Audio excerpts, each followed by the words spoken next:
매일경제TV 조간 헤드라인입니다. 현지 시간 8일 새벽 1시 20분 이란이 이라크 내 미군 주둔 시설 두 곳을 향해 미사일 공격을 가하면서 중동 지역에서 전면전 위기가 확산되고 있습니다. 이번 CS2020에서는 모빌리티가 키워드로 꼽혔는데 앞으로 AI 시대에는 산업 간 융합이 필수 요소가 될 것으로 보입니다. 삼성전자와 하만이 공동 개발한 5G 이동통신 차량용 통신 장비가 BMW 전기차에 탑재됩니다. 증권가에서는 올해부터 메모리 반도체 업황이 바닥을 찍고 삼성전자의 실적이 본격적인 회복세에 들어갈 것으로 보고 있습니다. 우크라이나 항공 여객기가 현지 시간 8일 이란 테헤란 국제공항에서 이륙 후 즉시 추락해서 탑승객 176명이 전원 사망했습니다.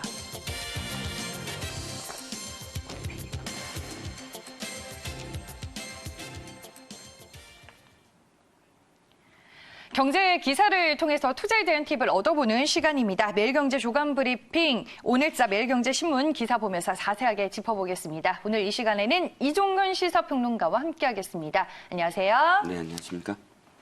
네, 오늘 일면에 이어 3면과 4면에 실려있는 이란과 미국의 얘기를 좀 나눠보도록 하겠습니다. 전일 이제 이란에 미국에 대한 보복 공격이 속보로 전해졌는데요. 오늘 3면의 기사부터 살펴보도록 하겠습니다. 네, 기사 헤드라인 함께 보시죠. 솔레이마니가 피살된 그 시각, 이란 눈에는 눈, 이슬람식 보복입니다. 기사 내용 자세하게 들여다볼게요. 현지 시간 8일 새벽 1시 20분, 이란이 이라크 내 미군 주둔 시설 두 곳을 향해 미사일 공격을 가하면서 중동 지역에서 전면전 위기가 확산이 됐습니다. 이란이 예고했던 대로 미국에 대한 보복에 나서면서 중동전이 전면전으로 치닫는 분위기가 연출이 됐습니다. 일단은 현지 시간으로 11시쯤 트럼프 대통령의 연설이 있었고 그 이후로는 분위기가 좀 가라앉는 듯 했는데 앞서서 6시 7분을 기점으로 또 다른 속보가 전해지기는 했습니다. 먼저 전일 이란의 보복이 어떻게 진행이 됐는지부터 먼저 정리를 해볼게요. 네, 현지 시각입니다. 새벽 1시 20분. 1시 20분에 이라크 주둔 시설 두 곳, 그러니까 기지 두 곳에 대해서 미사일 공격 22발을 발사했다라는 것이 어저께 그 이란의 공격 내용인데요.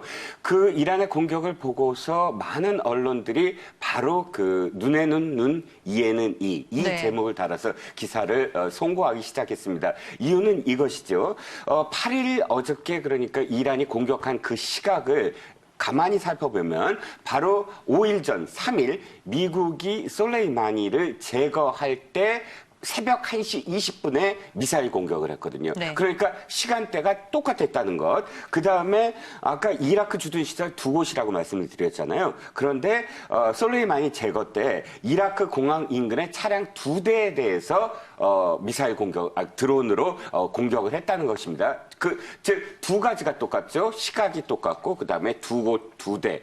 또 한 가지 굳이 말씀을 드리면 이란의 하메네이 그 최고 지도자의 최측근이 바로 공격이 끝나자마자 트위터에 이란 국기를 걸었습니다. 이것 역시 트럼프가 바로 솔레이마니를 제거하자마자 자기 트위터에 성조기를 걸었거든요. 그러니까 똑같은 방식으로 대응한다. 즉 눈에는 눈, 이에는 이라는 것이 이제 키사스라고 해서 이슬람의 율법, 함무라비 법전에도 있는데 율법에 있는 그런 내용입니다. 근데 여기서 잠깐만 소개시켜드리면 우리가 이슬람에 대해서 약간 좀 부정적인 선입견을 갖는 게 이렇게 당한 것을 복수해라라는 뜻으로 이 말을 쓰는데 사실은 그런 뜻보다는 당한 만큼만 보복하라. 즉, 그러니까 동등한 어떤 그런 그 수준의 보복을 하라는 그런 의미로서 처벌 보상을 명문화했다라는 그런 내용이거든요. 어떤 의미에서는 아주 부정적인 것보다는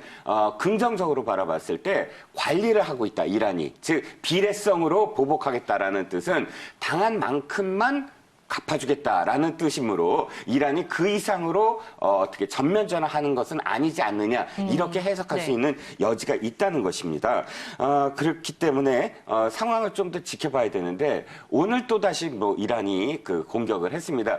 이거는 또 어떻게 해석을 하냐면 트럼프가 오전 11시 이제 그 연설을 하지 않았습니까? 근데 연설을 했을 때 제일 먼저 한 말이 미국인의 피해는 전혀 없다라고 부인을 했거든요. 네. 그러니까 이란 입장에서는 자국민들에게 또 무엇인가를 보여줘야 된다. 즉 미국에 타격을 가했는데 미국이 우리는 타격받은 게 없다라고 부인을 했으므로 거기에 대해서 이란 국민들 앞에 아니다. 우리는 계속적으로 이 미국에 대해서 타격을 가하고 있다라는 그런 신호로서 보낸 것이다라는 또 해석도 있습니다. 그래서 전체적으로는 전면전 위기냐 아니면 상황관이냐 이것은 하루 이틀 더 지켜봐야 될 상황이 아닌가 싶습니다. 네, 뭐 말씀해 주셨다시피 사상자를 놓고도 뭐 이란과 미국 측의 입장이 좀 첨예하게 다르긴 하더라고요. 앞서 저희가 전해드렸다시피 오늘 또 다른 이제 공격 소식이 전해졌는데 전체적으로 뭐 전면전은 가능성이 낮다라는 얘기가 지속적으로 나오고는 있지만 미국과 이란 간의 갈등은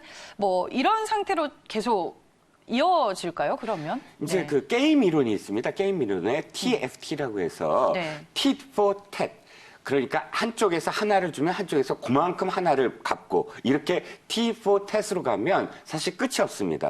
받은 만큼 네. 또 주고 또 받은 만큼 또 주고 하면 전면전은 분명히 전면전으로 확대될 수밖에 없는 것이거든요. 그런데 가만히 지켜보면 양쪽 다 처음부터 전면전을 생각을 했다고 한다면 하지 않을 행동들을 하고 있어요. 이를테면 이란의 외무장관의 발언도 그렇습니다. 어저께 그 22발을 쏘고 나서 좀 극한 그런 이 상황으로 만약에 그 성명을 발표했다면 굉장히 불안했을 거예요. 근데 이란 외무장관 이렇게 얘기를 했습니다. 긴장 고조를 한다거나 혹은 전쟁을 추구하는 것은 아니다. 라고 네. 발언을 했거든요. 또 트럼프도 오전 11시에 이렇게 얘기를 했어요. 평화를 추구하는 모든 이들과 평화를 끌어안을 준비를 하고 있다.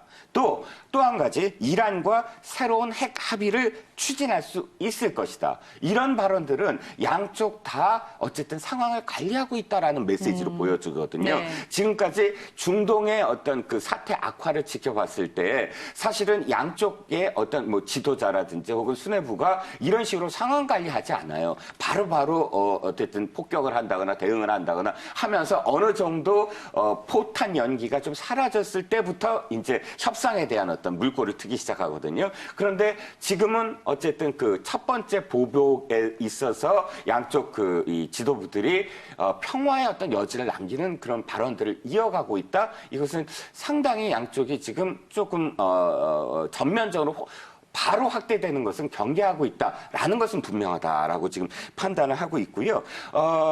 연설도 그렇습니다. 미국이 어저께 새벽 1시 20분, 현지 시각 1시 20분에 미사일 폭격을 받자마자 트럼프가 바로 연설을 할 것이다라고 CNN이 보도를 했거든요. 네. 근데 그게 한 차례 또 연기를 했어요. 맞아요. 취소가 됐다는 또 뉴스가 전해졌죠. 취소했다라고 했다가 다시 연기했다라는 뉴스가 나오고 그 중간, 그러니까 연기하는 중간에 무엇을 했느냐라고 이제 보도가 나온 것을 보면 카타르 대통령과 카타르 국왕과 전화를 했다든지 또는 사우디아라비아의 유력자하고 직접 면담을 했다든지, 그러니까 동맹국들과 뭔가 대화를 하고 있다, 이것을 논의하고 있다라는 모습을 보여줬어요. 이것도 네. 역시 바로 무엇인가를 했다 그러면 이 피해 상황을 살펴보지도 않고 바로 연설을 했다? 그럼 확전에 대한 어떤 우려가 굉장히 컸거든요. 근데 어쨌든 시간을 늦춘 건 피해 상황도 보고 또 전체적으로 상황을 봤다. 이런 뜻이니까 이 그린존에 발사한 이건 좀 지켜봐야 되겠지만 어저께 상황만으로 봤을 때는 백악관도 상황을 굉장히 유심히 지켜보면서 상황을 관리하고 있다라고 볼 수가 있겠습니다. 지금 뭐 전면전으로 가느냐 마느냐, 얼마나 더 서로 공격을 주고받느냐 이런 상황들을 예의주시하고 있는데 저는 이제 또 궁금한 부분이 네. 전면전으로 가도 양국 다 부담일 것 같기는 해요. 이란도 뭐 지금 경제 상황이 좋지는 않고 트럼프 대통령도 대선을 앞두고 있는 상황에서 만약에 잘못됐다가는 또 역풍을 맞을 수도 있을 것 같다는 생각이 드는데 네. 부담이 있을까요, 양국 모두? 네, 트럼프 네. 대통령이 연설하자마자 첫 번째 한 말이 뭐냐면 네. 미국인 사상자는 없다는 거예요. 네. 그 역으로 생각하면 미국인 사상자가 만약 있었다면 어떻게 될까? 무슨 말씀을 드리고 싶냐면 네. 미국 내 분위기는 두 가지예요. 한 가지는 대형 참사라든지 전쟁이 있을 때 전 국민이 단합한다는 것. 그런데 이 전쟁이 장기전으로 가서 미국민의 사상자가 많았을 때는 그것이 분위기가 확 바뀌어서 대통령이나 지도부, 전쟁을 하는 지도부를 비판하는 쪽으로 돌아서거든요. 그러니까 네. 미국인 사상자가 얼마나 나느냐가 초미의 관심사예요. 그래서 네. 트럼프로서는 굉장히 부담이죠. 만약에 이것이 장기전으로 가서 전면전으로 치달을 경우는 대선에 영향을 미칠 수밖에 없어요. 많은 사상자가 날 수밖에 없거든요. 네. 그래서 트럼프도 아주 이게 장기전으로 가는 것을 굉장히 꺼리고 있다라고 볼 수밖에 없고요. 이란 역시 지금 미국이라는 거대 이 국가를 상대로 장기전을 치를 수 있는 여유는 여력이 없어요. 안 되잖아요. 여력은 네. 없어요. 그렇기 때문에 상당히 지켜봐야 되겠지만 어쨌든 어디까지 갈지 어디까지 갈지 그러니까 전면전 장기전은 피하면서도 상대방의 타격을 가해서 국민들에게 우리는 이만큼 했다라고 보여주는 그 수준이 어디까지일지가 이제 관건일 것 같습니다. 네, 알겠습니다. 저희 첫 번째 기사 좀 다양한 내용들로 다뤄봤고요. 다음 기사로 넘어가 보겠습니다. 이번에는 오늘자 매일경제신문 8면에 실려 있는 기사입니다. 네, CS 2020 이모 저모 오늘도 전해드릴 건데요. 기사 제목부터 함께 보시죠. 삼성의 야심작 5G 통신 장비 BMW 전기차의 전격 탑재입니다. 기사 내용 함께 보도록 할게요. 삼성전자와 하만이 공동 개발한 5G 이동통신 차량용 통신 장비가 BMW 전기차에 탑재가 됩니다. 이는 5G 차량용 통신 장비가 이제 실제 차량에 적용되는 첫 사례라고 볼 수 있을 텐데요. 삼성전자가 하만과 개발한 디지털 콕핏 2020이 무엇인지부터 좀 설명을 해주시죠. 네, 삼성전자가 전장 사업 부문 하만을 인수했을 때부터 무엇인가 작품이 나올 것이다라고 네. 다들 기대를 했고 그 작품이 바로 디지털 콕핏입니다. 2018년부터 이제 디지털 콕핏이 소개가 돼서 2019년 버전도 상당히 CES에서 이 초점을 받았어요. 즉 다시 말씀드리면 디지털 콕핏이라는 건 디지털로 된 조종석 플랫폼, 간단하게 말씀을 드리면 그겁니다. 차 안에서 가정용 기기와 연결을 하고 가정에서 차 안에 디지털 기기와 연결을 하는 카2홈, 홈2카, 즉 커넥티드 카, 미래형 커넥티드 카의 조종석 플랫폼입니다. 조종석에 앉아서 그 모든 그런 그 디지털로 연결된 것을 구현하는 것. 바로 그것이 디지털 콕핏인데요. 2019년에도 상당히 CES에서 많은 주목을 받았지만 이번에 상당히 완성된, 그러니까 지금까지는 시연에 불과했다면 이제는 BMW 전기차에 아예 실용적으로 탑재할 정도, 그러니까 아예 사업 거래가 비즈니스가 성공한 단계로 완성됐다. 이것이 이제 이 내용일 것 같고요. 구체적으로 좀 내용을 들여다보면 CES에서 소개됐는데 삼성 지금 부스에 뭐 아침부터 막 줄을 서고 있답니다. 뭐 여러 가지 삼성전자가 보여주는 또 다른 것도 뭐 기대를 하겠지만 이 부분도 상당히 줄을 서서 지금 지켜보고 있다는 거예요. 운전석에 딱 앉아서 우리는 지금 전면 유리창만 보고 있지만 그 디스플레이가 8대인데 전면 유리창부터 시작을 해서 이 측면까지 전부 8대의 디스플레이가 이제 깔려서 차 내부에서 차 외부의 그런 보행자들, 보행 환경과 커넥티드 연결된 그런 그 부분, 그래서 안전성을 최고도로 높였다라고 할 수가 있겠고요. 가장 또 주목받는 부분이 음성 인식이에요. 그래서 네. 음성 인식으로 한 단계 높은 그런 그 차량 제어, 차량을 다 제어하고 또 아까도 말씀드렸지만 음성을 통해서 이 차 안에서 가정용 모든 가정용 스마트 홈 그 가전 기기들을 연결해서 구현할 수 있는 그런 그 음성 인식 제어 시스템이 굉장히 업그레이드돼서 소개되고 있다라고 기사는 전하고 있습니다. 네, 이번에 세계 최초로 5G 차량용 통신 장비가 이제 적용이 되는 건데 그렇다면 앞으로 이 시장에 대한 전망은 어떤가요? 삼성전자는 지금 굉장히 자신감을 표명하고 있습니다. 하만 인수 이후에 전장 전장 사업을 강화해서 이제 드디어 결실을 맺고 있다. 즉 BMW 전기차에 이제 탑재를 한 것을 두고 이 자랑을 하는데 세계 최초라는 거예요. 어찌됐든 네. 이런 그 5G TCU를 장착한 차량은 그래서 이제 결실을 보고 있다는 것이고요. 내년 그러니까 2021년 또는 2022년 늦어도 2022년에는 전장 사업 부문이 실적이 본격적으로 이제 상승할 것이고 그 다음에 2023년에 매출이 두 자릿수로 이제 그 성장을 할 것이다라고 보고 있고요.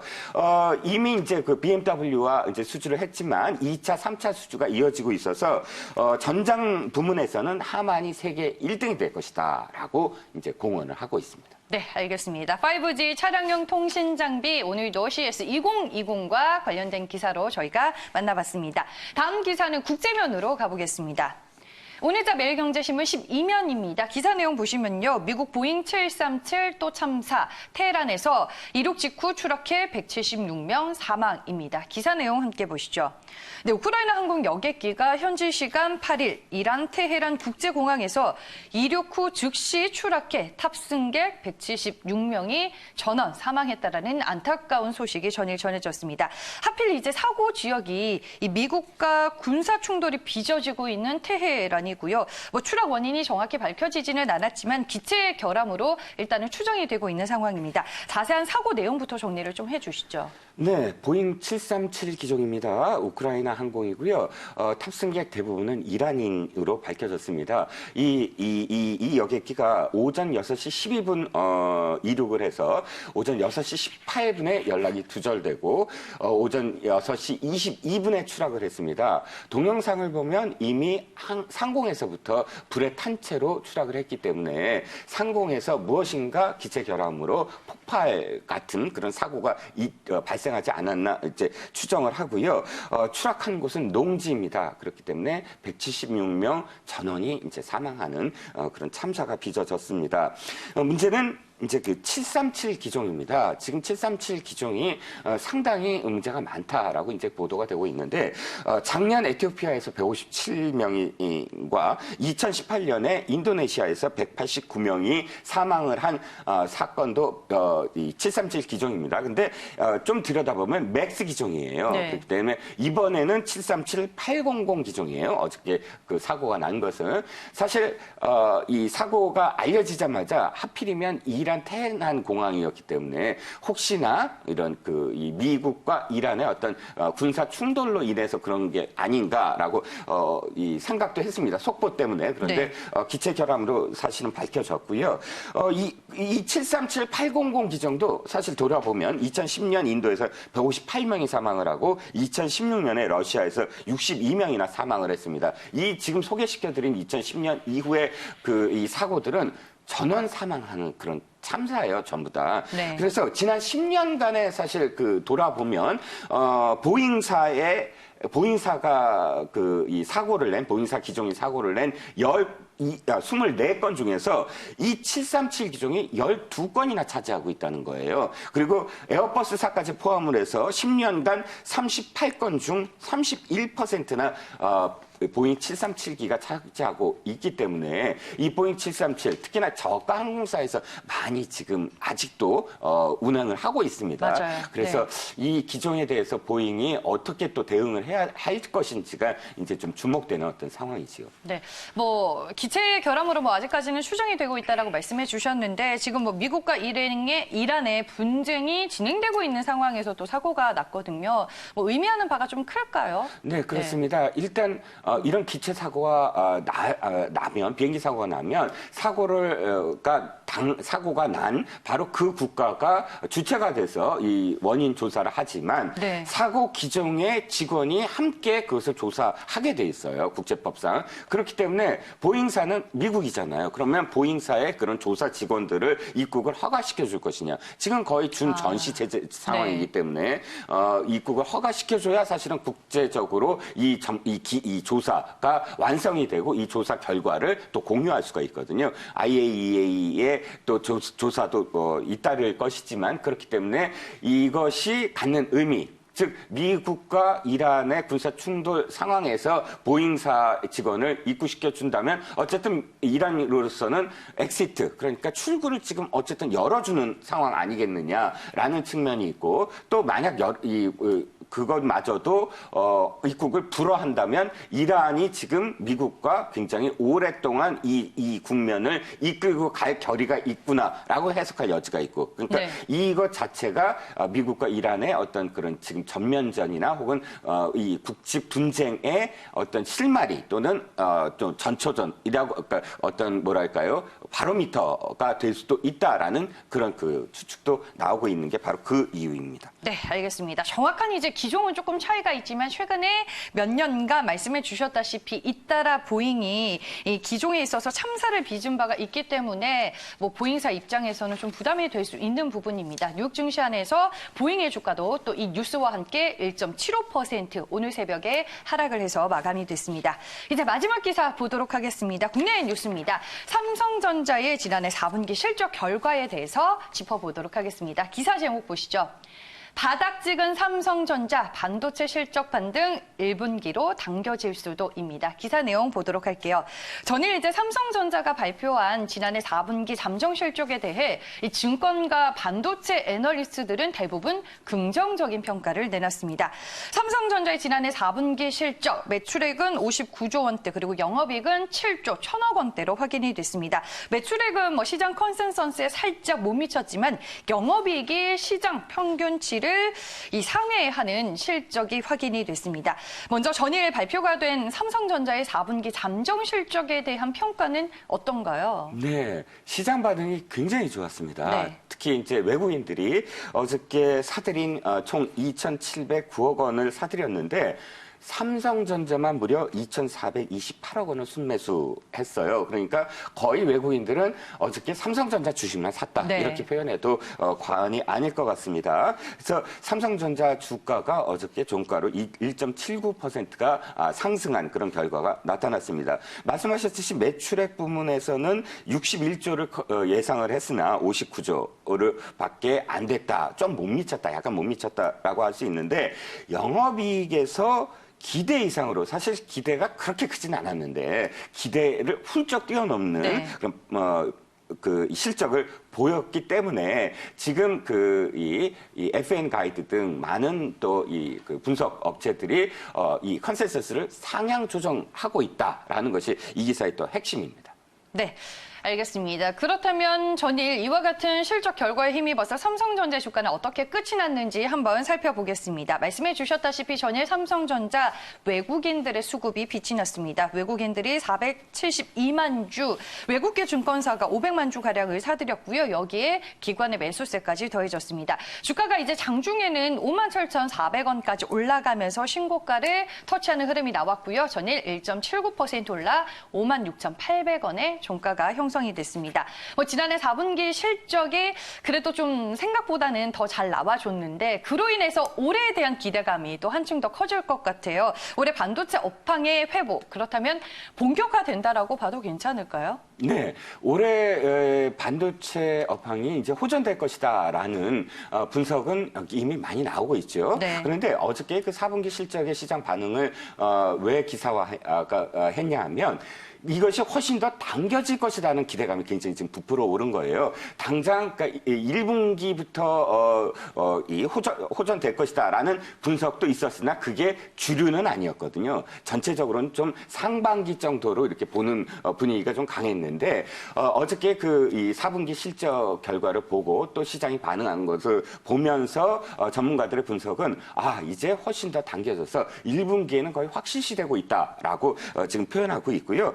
이유는 계속 얘기되지만 D램, 낸드 플래시 등 메모리 반도체 업황이 이제 이 반등하고 있고 특히나 이제 D램 같은 경우는 5G 본격화로 이제 모바일 기기 판매가 확대될 것이다. 그러니까 CES에서도 계속 지금 5G와 관련된 기술들이 선보이고 있지 않겠습니까? 그리고 D램 가격 역시 현재 보면 계속 하락하고 있는데 2개월 동안 횡보 를 보인 거예요. 그렇기 때문에 D램도 이제는 거의 바닥을 찍지 않았느냐 이렇게 전망을 하고 있어서 이 기대감이 부풀어 오르고 있다라고 이 기사는 전하고 있습니다. 네, 뭐 지난해 4분기 실적까지는 좀 아쉬운 부분이 있을 것이다라는 게 전체적인 시장의 의견이었는데 그리고 1분기 이후로 본격적인 업황 회복의 반등이 확인이 될 것이다라는 의견들이 지배적이었습니다. 하지만 전일 발표가 된 4분기 잠정 실적을 기반으로 이 시기가 앞당겨질 수 있다라는 긍정적인 얘기들이 나왔고요. 또 증권사들이 삼성전자에 대한 목표 주가도 일제히 상향 조정하는 분위기라는 점도 잘 참고해 보시길 바라겠습니다. 매일경제 조간 브리핑 오늘 여기까지고요. 지금까지 이종근 시사평론가와 함께했습니다. 오늘 말씀 잘 들었습니다. 감사합니다.